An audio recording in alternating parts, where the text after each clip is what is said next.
गर्छ Mona Lisa Steve Jobs better not fuck with me धेरै गज किनिदिन्छु तेरो अल कम्पनी फेरि म पैसा तसँग पैसा मसँग पैसा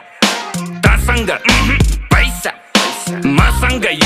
शाहरुखलाई लोन ब्याक सलमानको डोनर म पैसाको गोलमाल बाँडिजेको ओनर म साँच्चीकै भनेको कुरो सुन्दा फेरि ठट्टा लाग्छ चन्द्रमामा जग्गा मेरो धनी पूर्जा पक्का बाचा 5 देखि 10 20 150 मस्ती सक्यो ल पर्खी प्रिन्ट हुन्छ पर्सी फेसबुक र इन्स्टा यो ट्विटरको चिन्ता भन कति लाग्छ पैसा यो तिनटैलाई किन्दा पैसा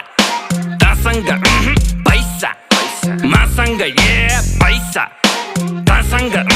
पैसा मसँग बेजोज नि ऋणमा जब छिर्छु म सिनमा भाइ चौधरीलाई सिङ्गै पचाइदिन्छु एकछिनमा मस्किलोनले टेस्लालाई कतिमा पो बेच्ला भन् त्यस्ता मुला किन्ने पैसा बोकी हिँड्छु जेबमा लुई भुइटन जारा यो गुची र प्राडाको उठाउँछु म